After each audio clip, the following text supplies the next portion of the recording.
कि सर पहली बार ऐसा हो रहा है हमारे देश में कि युवा वर्ग को बहुत ज्यादा हार्ट अटैक आ रहा है। कारण क्या है? सर्टिफिकेट पे अपना नाम यूज किए हैं, तो अब हमारे देश के किसी नागरिक को अगर क्षति पहुंचती है तो उसकी भी जवाबदेही आपकी है। लगाई नहीं गई है, लगवाई गई है, जबरदस्ती लगाया गया है लोगों को। उनको बोला गया कि आपको लेना है तो लेना है एकदम। जब मैं गजनी मूवी देखता हूँ ना तो मुझे मोदी जी याद आ जाते हैं। दिल्ली एयरपोर्ट पे वो लड़की रोने लगी, इंटरनेशनल फ्लाइट उसको नहीं जाने दिया, उन्होंने सर्टिफिकेट मांग दिया कि आपने पूरा डोज लिया है कि नहीं लिया। बोला गया था कि इतना काला धन है कि अगर मैं ले आया मित्रों तो आप लोग को फ्री में 15-15 लाख ऐसे ही मिल जाएंगे। भाई और बहनों, ये हमारी गंगा माँ, सफाई करूंगा। 300 करोड़ रुपया खर्च हो गया, गंगा वहीं की वहीं है। नेता को कम से कम सर पे मत बैठाओ, वो जहां का है वहीं रहने दो उसको। भैया अभी देश में लोकसभा का चुनाव चल रहा है, 2 चरण कंप्लीट हो चुका है, तीसरे चरण की वोटिंग कुछ दिनों के बाद होने वाली है। लेकिन इसी बीच एक फैसला निकल के सामने आया है कि जितने लोगों ने कोविशील्ड का एक डोज लिया है या अन्य कोई भी डोज लिया है कोविशील्ड का, उसको जो है कि हार्ट अटैक हो सकता है, ब्लड क्लॉटिंग हो सकता है, तमाम जो एक बीमारियाँ हो सकती है, यूँ कहे तो उनकी जान भी जा सकती है। ये कोर्ट का फैसला निकल के सामने आया है और कंपनी ने कबूला भी है। अब तमाम जो लोग हैं वो बीजेपी को जो है कि घेर रहे हैं, बीजेपी को जो है इस चुनाव में हराने का प्रयास कर रहे हैं। लेकिन ये जो मुद्दा है, क्या बीजेपी के लिए जो है कि कुछ मुद्दा साबित होगा कि नहीं, इन मुद्दों पे बात किया जाएगा। भैया कोविशील्ड का जो बात निकल के सामने, क्या लगता है ये चुनाव में कितना असर दिखाएगा? देखिए यहाँ पे अब क्या है ना कि जो स्ट्रीम मीडिया हमारी बैठी हुई है उसका दायित्व तो बनता है कि आज जितने भी लोग हैं जो इसका क्रेडिट लिए थे, ऐसे आपको देखा होगा आपने कोविशील्ड जो भी जिसने भी वैक्सीन ली उसके प्रमाण पत्र पे, मतलब उसके सर्टिफिकेट पे आप पूरी दुनिया चले जाइए, किसी प्रधानमंत्री किसी राष्ट्रपति का फोटो उस पर नहीं मिलेगा आपको। पर हमारे देश में क्या हो गया ना 2014 के बाद, एक तो बिल लाए आप मोदी जी कि अब जो भी स्कीम कुछ भी होगा उसमें सिर्फ नरेंद्र मोदी ही रहेंगे, बाकी कोई नहीं रहेगा। तो उनमें उनका फोटो, ठीक है, चलो हमसे उससे आपत्ति नहीं है भैया, आप अपना नाम बनाने के लिए आए हो इस दुनिया में, बना लो नाम, हमको उससे कोई आपसे गिला शिकवा नहीं है। पर हाँ, हम जनता होने के नाते सवाल तो पूछ सकते हैं हमसे कि सर जब कोरोना हमारे यहाँ बढ़ रहा था तो ऐसे दिसंबर में जिसको आप इस देश ने गुमराह कर दिया है युवाओं को, खास करके अमित मालवीय जी ने, मतलब बीजेपी आईटी सेल के वो जो हैं हेड, वो तरह तरह का वीडियो पोस्ट कटआउट करके बना के हमारे राहुल गांधी जी को अपमानित करते हैं, बार बार उनके इमेज को खराब पहुंचाते हैं। उन्होंने कहा था सर कोरोना बढ़ रहा है, आप विदेशी एयरलाइंस आने जाना बंद कीजिए, आप इस पर ध्यान दीजिए। लेकिन मोदी जी नहीं सुने। क्यों? आप गौर कीजिएगा तो 16 मार्च को एमपी में माधवराव सिंधिया के बेटा ज्योतिरादित्य सिंधिया आधा विधायक लेके आते हैं और 16 मार्च को मध्य प्रदेश में बीजेपी की गवर्नमेंट बन जाती है और 20 मार्च के करीब यहाँ लॉकडाउन की घोषणा होती है। और वो ऐसी लॉकडाउन, दर्दनाक लॉकडाउन, गरीब लोग चल के मर गए, रुक के मर गए, थक के मर गए, कट के मर गए, भूखे मर गए। मोदी जी, आपको इस देश की जनता का सबसे ऊंचा पद मिला है, प्रधानमंत्री का पद मिला है, और आप बार बार कहते हैं 140 करोड़ जनता को मैं रिप्रेजेंट करता हूं। अब बताइए, कहीं ना कहीं वो गरीब आदमी जो मरा उसके अंदर जो दंश, उसको भी छोड़ दीजिए। जब विपक्ष ने आपसे कहा कि सर इतनी जल्दी आप वैक्सीन ला रहे हैं, इसकी जांच तो कर ले, इसको पूरी तरह से सेटिस्फाई तो हो ले, फिर भी नहीं माना गया। धनाधन सबको वैक्सीन दे दिया गया और उसको भी भजाया गया कि मैंने इतने लोगों को मुफ्त में वैक्सीन दे दी। ये भाई, किसी भी सरकार का दायित्व बनता है, ऐसी महामारी आती है तो वो पैसा कहाँ से देगा जो इंसान खाने लगे। आप ही 5 महीना 6 महीना जितने दिन आपने लॉकडाउन लगाया, अच्छे का तो घर तबाह हो गया उसमें, तो वैक्सीन के लिए पैसा कहाँ से लाएगा? ये जवाबदेही आपकी बनती है, इसलिए कि आप भी जो सत्ता का सुख भोगते हैं कहीं ना कहीं जनता के पैसा से भोगते हैं, और आप उसको बोलते हैं कि मैंने फ्री में दिया। रहे आप कौन होते हैं देने वाले? आपको ये कहना चाहिए कि देख भाई जनता, तेरे ही पैसा से हम लोग राज करते हैं, आज वही चीज हम आपको दे रहे हैं, उसको फ्री का नाम नहीं देना चाहिए। चलिए वहां तक भी सब कुछ सही है। आज आप देखेंगे यूके की अदालत में 51 लोगों ने केस फाइल किया और जो कंपनी है जो बनाई थी इस चीज को, उन्होंने साफ वहां उस तौर पे अपने आप से गच्छा कि हाँ सर, हमारे वैक्सीन में साइड इफेक्ट है, खून का धब्बा जम रहा है और हार्ट अटैक होने की संभावना, ब्रेन हेमरेज होने की संभावना है हमारे, उसने माना। तो वहाँ की सरकार ने उनको कई 100 अरब रुपया फाइन किया है कैसो अरब आप सोच नहीं सकते हो। आप पत्रकार भाई हो, आप कभी सर्च कर लेना, गूगल है आज के डेट पे। मैं देख के आया हूँ इसलिए मैं बात कर रहा हूँ। तो ये हो गई वहाँ की बात। आप याद करोगे तो संसद भवन में मामला उठा हमारे यहाँ कि सर पहली बार ऐसा हो रहा है हमारे देश में कि युवा वर्ग को बहुत ज़्यादा हार्ट अटैक आ रहा है, कारण क्या है? पर सरकार चुप रही। लेकिन आज सरकार की सच्चाई सामने आ गई। तो मोदी जी जब आप वैक्सीन देने के लिए सर्टिफिकेट पे अपना नाम यूज किए हैं, तो अब हमारे देश के किसी नागरिक को अगर क्षति पहुंचती है तो उसकी भी जवाबदेही आपकी है। तो आके बोल क्यों नहीं रहे सामने मोदी जी? कैसे बोलेंगे? वोट मांगने के लिए दिल्ली से बिहार आ जा रहे हैं हेलीकॉप्टर अरे से। भैया, मोदी जी को मैं बार बार एक बात बोलता हूँ, जब मैं गजनी मूवी देखता हूँ ना तो मुझे मोदी जी याद आ जाता है। होता क्या है कि मोदी जी को कांग्रेस ने क्या कहा, आज से नहीं कई साल पहले तक वो उनको याद रहता है। विपक्षी पार्टी क्या बोलती है वो सब याद रहता है इनको, लेकिन ये जो बोल के इस सत्ता में आए हैं ये भूल जाते हैं। तब हमको सोचना पड़ता है कि मैं गजनी देख रहा हूँ। क्या हो गया मेरे भाई? आप क्यों नहीं अपनी सफलता को तो बहुत ज्यादा उछलाते हैं, असफलता को भी स्वीकार कीजिए।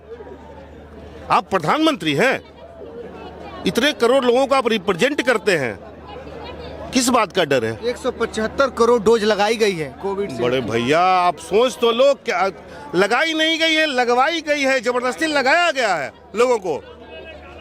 आप तो सरकारी कर्मचारी नहीं हो भैया, सरकारी कर्मचारी का जाके दर्द देखो। उनको बोला गया कि आपको लेना है तो लेना है एकदम, स्टूडेंट का, हम लोग को तो सबका। यहाँ तक कि मैं आपके माध्यम से बोल दूं, बिहार की बेटी है मिताली प्रसाद, ठीक है, उसका ट्रिप था रसिया का, तकरीबन 2 लाख रुपया का। वो पर्वतरोही है, सब कुछ हो गया था उसका। दिल्ली एयरपोर्ट पे वो लड़की रोने लगी, इंटरनेशनल फ्लाइट उसको नहीं जाने दिया। उन्होंने सर्टिफिकेट मांग दिया कि आपने पूरा डोज लिया है कि नहीं लिया, इसका सब हमको प्रमाण पत्र दीजिए। तो हमारे देश में क्या हाल है पता है? जनता के साथ कुछ भी कर दिया जाता है, कुछ भी छोड़ दिया जाता है, जनता भी वही है, भूलती है। यहाँ यह भूलकरों का देश है। कोरोना भूल गई, नोटबंदी भूल गई, जीएसटी भूल गई, और भी पीछे बहुत सारा चीज है, सब भूल जाती है यहाँ की जनता। पता नहीं क्यों। हमारा बिहार सदियों से पीछे ये भी भूल जाती है। 39 सांसद किसी प्रदेश से, जो इंडिया की सबसे बड़ी आबादी वाला राज्य है हमारा बिहार, सेकंड नंबर पे, पहले यूपी, दूसरे पे बिहार, और उस प्रदेश को केवल गुमराह किया जाता है, इमोशंस अत्याचार किया जाता है। जब इलेक्शन होता है, कुछ होता है तो मोदी जी चले आते हैं, लेकिन ऐसे कोई झांकने वाला नहीं है बिहार के लिए। 14 में 2 विशेष राज्य की बात किए थे मोदी जी भी। आज तक जो पैसा वो लोग चिल्ला चिल्ला के बोले थे ना, 70 दूं, 75 दूं, 80 दूं, क्या दूं, जो कभी कभी हमारे लालू जी उनका बिक्री भी करते। हाँ, आज भी पता होना चाहिए बड़े भैया, उसमें से आधा पैसा नहीं मिला बिहार गवर्नमेंट को। क्या नीतीश जी आके बोल सकते हैं ये बात को? और सबसे बड़ा दुखदाई हमारे प्रदेश का समझ लीजिए, हमारे माननीय मुख्यमंत्री नीतीश कुमार जी जिस प्रदेश के मुखिया है, पता नहीं उनको क्या हो गया है, आज भी वो सच्चाई से अवगत नहीं है। कभी वो बोलते हैं कि बीजेपी हमारी पार्टी तोड़ रही थी तो आज हम गठबंधन तोड़ लिए। कभी वो बोलते हैं कि चिराग पासवान ने हमको नुकसान पहुंचाया, तो बात तो सही है, चिराग पासवान जी ने सबसे अधिक अगर किसी को नुकसान पहुंचाया हनुमान बन गए तो नीतीश कुमार जी को 43 सीटों पे ला दिया। पर आज देखिए पता नहीं उन्हीं के साथ गठबंधन में है। तो हम पूछना चाहते हैं कि नीतीश जी ये भी आप आके बोलिए बिहार की जनता को कि आप क्या चाहते हैं। केवल जनता को गुमराह किया जा रहा है भाई, और जनता भी अपना मौलिक अधिकार भूल गई है। क्या पता उसको भी क्या हो गया है, जो लोग चिल्ला रहा है उसके साथ चल रही है, भेड़ बन गई है। अरे भाई मेरा कहना है कि चलो भाई बीजेपी हो या कोई भी पार्टी हो, उसकी खेती है पॉलिटिक्स। वो 400 पार का नारा दिए अपने लिए, पर जनता को देखिए ना, साथ साथ वो भी चिल्ला रहा है। कोई ज्ञान नहीं है राजनीति का, फिर भी चिल्ला रहा है, तो इसको बोलते हैं महामूर्ख। तो 2014 में मोदी जी को किस मुद्दे पे हम लोग लाए थे? बड़े भैया क्या क्या लाए थे? देखिए, ब्लैक मनी बोला गया था कि इतना काला धन है कि अगर मैं ले आया मित्रों तो आप लोग को फ्री में 15-15 लाख ऐसे ही मिल जाएंगे। जनता गुमराह हुई। उसके बाद स्कीम लाई जनधन योजना, तो जनता को लगा अरे बाप मोदी जी अकाउंट खुलवा रहा, लग रहा पैसा आ जाती हो, अब की पैसा आ जाती, सब खुलवा लिया उसमें। उसके बाद बोले भाई और बहनों ये हमारी गंगा माँ, सफाई करूंगा, 300 करोड़ रुपया खर्च हो गया, गंगा वहीं की वहीं है। उसके बाद क्या बोले थे, सबसे आज तक मैंने मोदी जी का इतना गंदा नहीं सुना था। जो आज मैं बोलना चाहता हूँ। उस समय जो वो बोले थे क्या होता है कि नेपाल की करेंसी नहीं गिरती है, क्या होता है कि पाकिस्तान की करेंसी नहीं गिरती है, क्या होता है कि भूटान की करेंसी नहीं गिरती है, क्या होता है कि चाइना की करेंसी नहीं गिरती है। जब करेंसी गिरती है तो देश गिरता है। हमारे देश की करेंसी गिर रही है, यानी हमारा देश गिर रहा है, और मैं डॉलर रुपया एक कर दूंगा। आज मोदी जी 5 चबा के बैठे हुए हैं। आज मोदी जी 5 चबा के बैठे हुए, आवाज नहीं निकल रहा है डॉलर के ऊपर, ब्लैक मनी के ऊपर, गंगा सफाई के ऊपर, 100 स्मार्ट सिटी के ऊपर काहे नहीं निकल रहा है बड़े भैया। उस पर भी कुछ बोल दिया कीजिए, तो फिर मैं बोलूंगा यहाँ पे मोदी जी गजनी टाइप हो जाते हैं। बाकी सब बोला सब याद रहता है, अपना भूल जाते हैं।